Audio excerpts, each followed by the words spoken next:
Hello दोस्तों, मैं रोहित शर्मा। ठीक है। आज मैं आप लोगों को एक बेसिक कॉन्सेप्ट बताऊंगा पृथ्वी के बारे में। ठीक है ना। हमारी पृथ्वी पे जो अक्षांश रेखा होता है ना, जो इमेजिनरी लाइन है, उसको क्या क्या, किसको कहाँ क्या बोलते हैं, उसके बारे में मैं थोड़ा सा एक बेसिक कॉन्सेप्ट बताऊंगा, तो आप लोग थोड़ा ध्यान दीजिएगा। जैसे कि आप देख सकते हैं, पूरी हमारी पृथ्वी है। ठीक है दोस्तों, पृथ्वी है।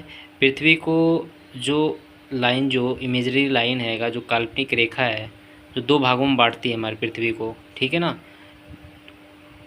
उसे क्या बोलते हैं, देख सकते हैं आप। इसको शून्य डिग्री भी बोलते हैं, विषुवत रेखा भी बोलते हैं, और क्या बोलते हैं दोस्तों, भूमध्य रेखा भी बोलते हैं। आप लोग बस ध्यान से सुनिएगा, ठीक है ना। क्या बोलते हैं, बस इतना याद रखना, पृथ्वी को जो दो भागों में जो रेखाएं बांटती हैं, ठीक है ना, जो लाइन पृथ्वी को दो भागों में बांटती है, उसको हम बोलते हैं 0 डिग्री विषुवत रेखा और भूमध्य रेखा। ठीक है दोस्तों। उसके बाद 0 डिग्री से आप 23.5 जाएंगे ना, 23.5 डिग्री जाएंगे, तो जो 23.5 डिग्री वाली जो लाइन होती है ना, उसको कर्क रेखा बोलते हैं। क्या बोलते हैं, कर्क रेखा बोलते हैं। इसी तरह आप अगर दक्षिण में जाते हैं ना दोस्तों, तो 0 डिग्री से 23.5 अगर जाते हैं, तो इसको मकर रेखा बोलते हैं। ठीक है दोस्तों, तो इसको मकर रेखा 23.5 डिग्री। अब मैं, और उसके बाद अगर आप 23.5 के बाद 0 डिग्री से आप 66.5 जाते हैं, 66, मैं लिखा नहीं हूँ, जैसा कि ऊपर लिखा हूँ, आप देख सकते हैं यहाँ पे, ये 66.5 डिग्री आएगा। इसको क्या बोलते हैं, इस लाइन को बोलते हैं आर्कटिक रेखा बोलते हैं। ठीक है ना। आर्कटिक रेखा क्यों बोलते हैं दोस्तों, क्योंकि यहाँ पे जो है ना, सबसे नॉर्थ में आप जाओगे ना, नॉर्थ पोल की साइड में जाओगे, तो यहाँ पे एक ओशियन है, आर्कटिक ओशन। ठीक है ना। इसी तरह अगर आप साउथ में जाते हैं, साउथ में दोस्तों यहाँ पे आपको दिखेगा, इस लाइन को बोलते हैं 66.5, ये भी आएगा। इसको बोलते हैं आर्कटिक लाइन, अंटार्कटिक रेखा। क्यों बोलते हैं दोस्तों, अंटार्कटिक लाइन रेखा इसलिए बोलते हैं क्योंकि यहाँ पे पृथ्वी पर 7 महाद्वीप है ना, 7 महाद्वीपों में से एक महाद्वीप जो बर्फ़ से ढका हुआ है, जहाँ पे जीवन संभव नहीं है, पूरी तरीके से बर्फ़ से ढका हुआ है। तो इसी वजह से इस लाइन का नाम दे दिया गया, क्या, अंटार्कटिका, अंटार्कटिक रेखा बोलते हैं। ठीक है दोस्तों। तो ये तो हमने इसका बेसिक कॉन्सेप्ट देखा, क्या क्या लाइन को क्या बोलते हैं। इसके साथ साथ हम देखते हैं अब क्या, जैसे कि आप लोग देख सकते हैं, ये है कर्क रेखा और ये है मकर रेखा। ठीक है ना। कर्क रेखा और मकर रेखा के बीच के भाग को क्या कहते हैं दोस्तों, उसको बोलते हैं उष्ण कटिबंधीय। ठीक है ना, उष्ण कटिबंधीय क्षेत्र बोलते हैं। ठीक है ना। इसी तरह अगर आप कर्क रेखा, एक कर्क रेखा है, ठीक है, और ये हैगा आर्कटिक रेखा। कर्क रेखा, आर्कटिक रेखा के मध्य वाले भाग को क्या बोलते हैं दोस्तों, शीतोष्ण कटिबंध बोलते हैं। ठीक है ना। शीतोष्ण किस कटिबंध इसलिए बोलते हैं क्योंकि यहाँ पे गर्मी ठंडी दोनों पड़ती है। ठीक है दोस्तों, गर्मी और ठंडी ज़्यादा, एक सामान्य तापमान होता है, गर्मी ठंडी दोनों का होता है। लेकिन उष्ण कटिबंधीय वाले क्षेत्र की अगर हम बात करें, ये वाला जो क्षेत्र है ना दोस्तों, यहाँ पे सूर्य की किरण डायरेक्ट पड़ती है, और जब सूर्य की किरण यहाँ पे डायरेक्ट पड़ती है, तो यहाँ पे सबसे ज़्यादा गर्मी पड़ती है।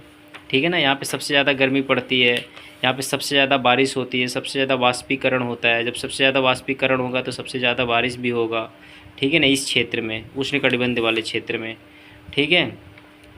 उसके बाद यहाँ पे सबसे ज़्यादा बीमारियाँ भी पैदा होती हैं, मच्छर सबसे ज़्यादा, बीमारियाँ सबसे ज़्यादा होती हैं यहाँ पे।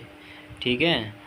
और भी यहाँ के पेड़ पौधे देखो, काफ़ी घने जंगल होते हैं, जीव जंतु, पेड़ पौधे, काफ़ी डेंसिटी, काफ़ी ज़्यादा घना जंगल होता है। कौन से क्षेत्र में, उष्णकटिबंधीय, क्योंकि वर्षा सबसे ज़्यादा, ठीक है ना, वर्षा सबसे ज़्यादा होगा तो वहाँ पेड़ पौधे ज़्यादा होंगे। ठीक है ना। बायोडाइवर्सिटी बहुत ज़्यादा होगा। ठीक है ना। पेड़ पौधे, जीव जंतुओं की विविधता बहुत ज़्यादा होंगी। ठीक है। इसी तरह हम अगर इस वाले क्षेत्र की बात करें, तो यहाँ पे गर्मी ठंडी दोनों पड़ता है। ठीक है।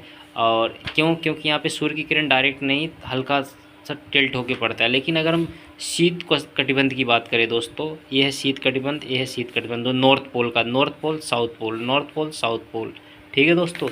नॉर्थ पोल पे आप देखो कि 12 महीना यहाँ पे क्या पड़ता है, बर्फ़ से पूरा ढका रहता है।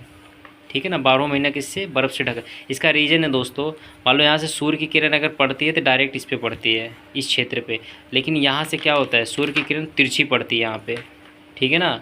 तिरछी पड़ती, कई बार यहाँ पे सूर्य की किरण जाता ही नहीं है, तो यहाँ पे तिरछी पड़ने के, यहाँ पे भी तिरछी पड़ने के कारण यहाँ पे सूर्य की किरण प्रॉपर तरीके से नहीं पड़ने की वजह से ये वाला क्षेत्र हमेशा जमा हुआ होता है, बर्फ़ से हमेशा ढका होता है। ठीक है दोस्तों। एक छोटा सा कॉन्सेप्ट बता देता हूँ मैं आप लोगों को। ये जो विषुवत रेखा है, विषुवत रेखा के उत्तर वाले, ठीक है ना, विषुवत रेखा के उत्तर वाले क्षेत्र को, ये नॉर्थ पोल है और ये साउथ पोल है, इसको हम बोलते हैं उत्तरी गोलार्ध। ठीक है दोस्तों। यहाँ से लेकर नॉर्थ पोल तक, इसको बोलते हैं उत्तरी गोलार्ध। ठीक है, नॉर्दर्न हेमिस्फीयर इसको बोलते हैं साउदर्न हेमिस्फीयर, यानी दक्षिणी गोलार्ध। यहाँ से लेकर ये दक्षिणी गोलार्ध, यहाँ तक उत्तरी गोलार्ध हो गया। ठीक है ना, साउदर्न हेमिस्फीयर, नॉर्दर्न हेमिस्फीयर। ठीक है, ये हो गया इक्वेटर बोलते हैं, इसको बोलते हैं ट्रॉपिक ऑफ कैंसर, इसको बोलते हैं ट्रॉपिक ऑफ कैप्रिकॉर्न। ठीक है ना, ये बेसिक कॉन्सेप्ट था, आप लोग इसे ध्यान रखिएगा, पृथ्वी के बारे में है। और भी मैं कुछ छोटे छोटे बेसिक कॉन्सेप्ट बताऊंगा, तो आप लोग सपोर्ट करें, शेयर करें। ठीक है, thank you for watching my video.